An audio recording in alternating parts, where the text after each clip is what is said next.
All right, so now we're going to get into sort of the meat and potatoes of our matrix operations. And we're going to kind of define what it means to do algebra on matrices. Now, we need to sort of define a couple of things. So we've talked about what a matrix is. We've done some stuff with some matrices, but it's helpful to kind of have a common language with some of these things and be able to sort of express our ideas about, you know what I mean.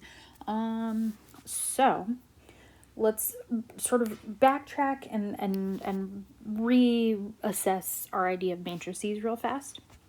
So remember, we talk about a matrix having size m by n, where n represents the number of rows. So that's how many things are in this side. And n represents the number of columns. So that's this guy. We typically will name a matrix using a a capital letter, and they're not going to be bold like our vectors, which is sort of interesting because a vector is technically a matrix, but it's a specific type of matrix, so it kind of gets its own things.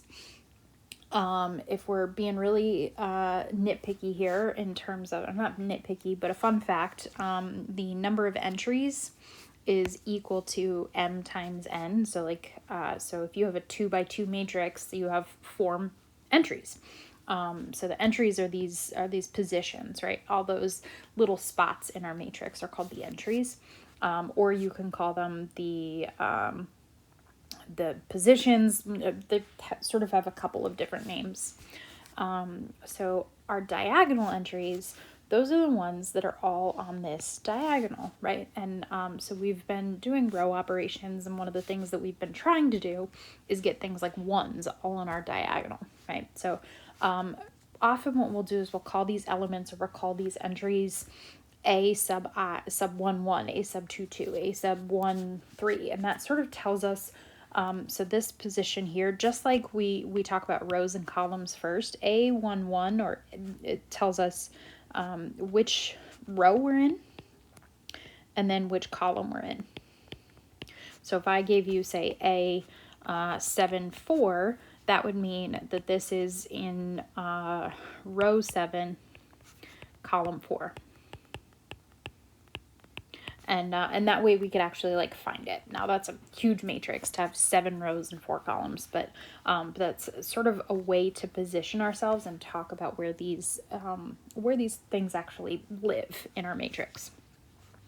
Now a diagonal matrix is, and we've seen some of these. So we've seen the diagonal matrix in terms of the identity matrix, but we haven't seen, and we've seen some diagonal matrices that are also not, so the key here is a diagonal matrix is always a square matrix, which means it has the same number of rows and columns, and our non-diagonal entries are all 0. So notice it doesn't say anything about what's happening on the diagonal, so anything could be happening on the diagonal. So we could have like a 7, and a -2, and I don't know, like a pi. Why not?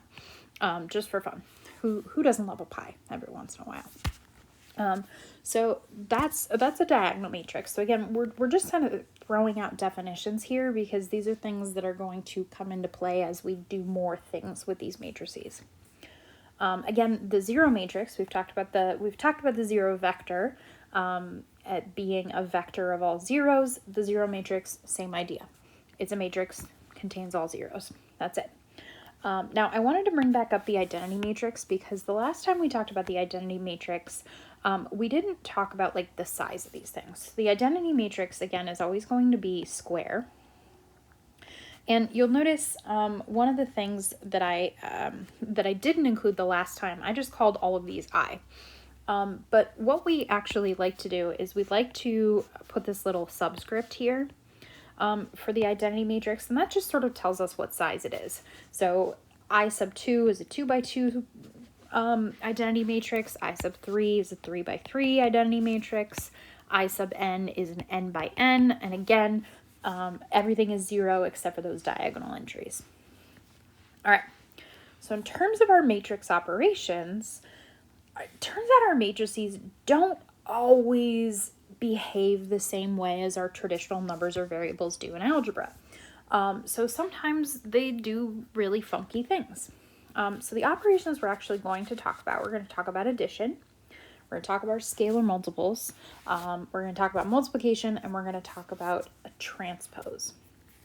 Now the really, really big thing to keep in mind for any of these operations is that we have to be aware of both the size of our matrices and the location of our matrices. So this location idea might sound a little bit like foreign and like, what do you mean location?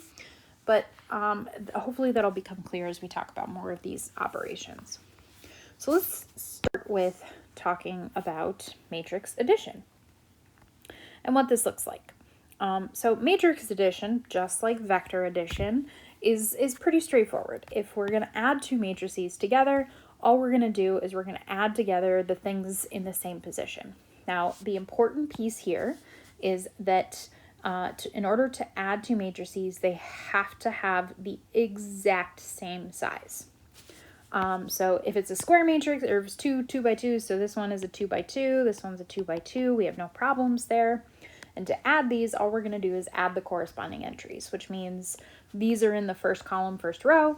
So I'm just going to add A plus E. That becomes my new first row, first column. And then same thing. So then this second position is going to be B plus F. Down in the second column, first row, I have C plus G. And second row, second column gives me D plus H. Right? That's it. Nice and straightforward. We're just going to kind of add across and see how it goes. So here's our first example. Oops, sorry. Hate when it does the jumpy thing. All right, so we've got the matrix A, B, and C. We want to find A plus B and A plus C. So A plus B here, again, all we're going to do is we're going to add up the corresponding entries. Add the four. Oops. I tried to turn my iPad off in the middle of talking. All right, so we're going to add the 4 and the 1, gives us 5. 0 plus 1 gives us 1. 5, 1 gives us 6. Negative 1, 3, 2, 3, 5, 8, 2, 7, 9. All right. Ta-da! That was easy. All right, what about A plus C? Well, I could start doing this, but you'll notice A here is a 2 by 3 matrix.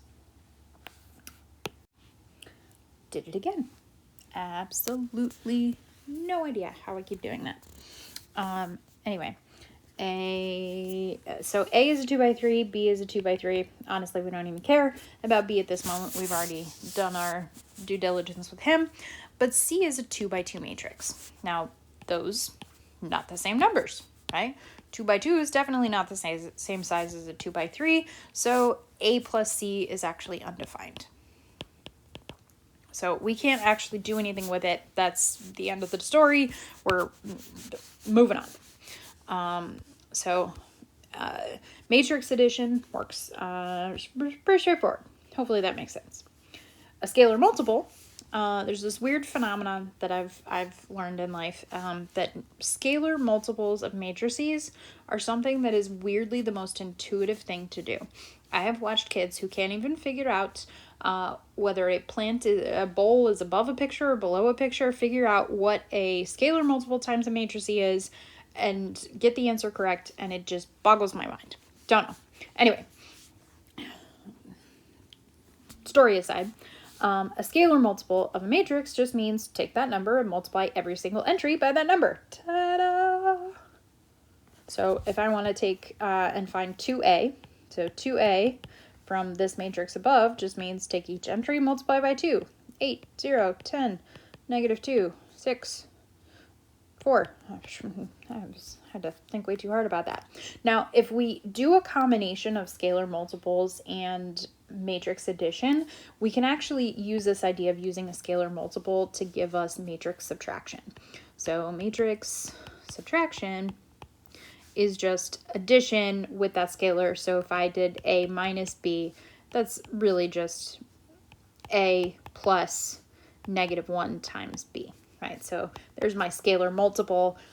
It works the same. So matrix subtraction works also the same way that you would expect it to. So let's talk a little bit about the properties of matrix addition, and let's sort of compare them to what we think of as the properties for traditional real numbers. So our first property, a plus b equals b plus a, that's really nice. All what that confirms for us is that matrix addition is commutative, right? Doesn't matter which order you do the addition in. You're just like the addition of two numbers, unless we're talking about negatives, but that's a whole thing. Anyway, we're not subtracting, so we're adding. So this means that addition is commutative. The next one says, if I do a plus b first and then add c versus a added to the sum of b plus c, they are the same thing. This is our associative property of addition. So this says that addition for matrices is associative.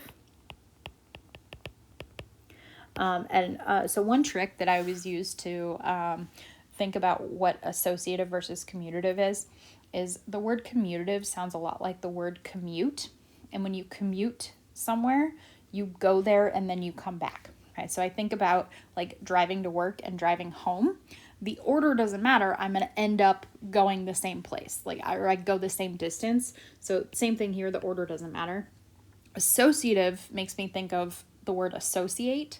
And so the associative property makes me think of, it doesn't matter who I associate with first, I'm still associating with everybody. So like this fact that we can group things in different orders and they still are congruent is the same. Not congruent, equivalent. That's even better. All right. This next one says that if I take any matrix and I add the zero matrix, I'm always going to get that same matrix out. This is the additive identity. Which is nice because what that means is the zero matrix acts just like 0 does in our real number system. These next ones involve scalars.